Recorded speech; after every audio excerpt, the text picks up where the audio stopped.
Drovers TV is brought to you by Merck Animal Health, makers of Zuprevo. Talk to your veterinarian about Zuprevo for the treatment of bovine respiratory disease.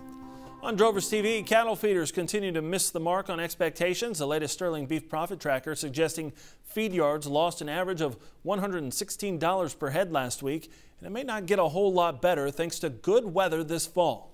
Analysts say the unseasonably mild weather has led to excellent cattle gains and increasing beef production.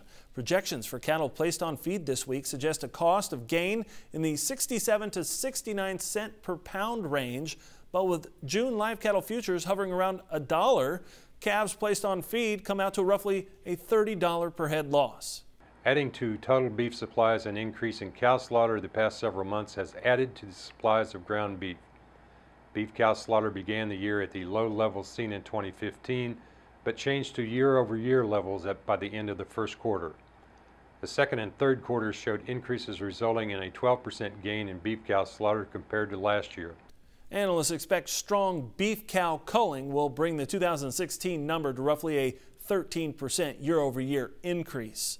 And there's been a lot of talk about trade and renegotiating NAFTA during this election cycle. Leaders from both Canada and Mexico have come out recently green-lighting fresh talks.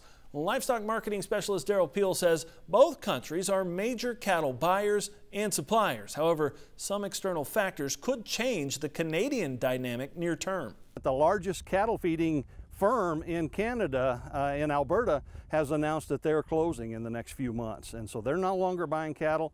So, you know, so far this year in 2016, we've seen less cattle imports from Canada in total, dramatically less feeder cattle imports, and actually a few more fed cattle imports. But over time, there's less cattle feeding in Canada. There'll be less fed cattle coming to the U.S., but there may be more feeder cattle coming as a result of the loss of feedlot capacity in Canada. Peel says Canada and the U.S. also compete for exports around the globe. He adds that currently Canada does have an agreement with China to provide beef, while the U.S. does not. Well, up next, we'll see how toothpaste can do more than give you a brighter smile. It may also give some people new hope in overcoming the sneezing and wheezing of allergies. Set the pulse for the beef industry and join Drovers' National Panel of Beef Producers. Just text the word Drovers to 31313 to speak up for the beef industry each month. Drovers Pulse is supported by Mariel.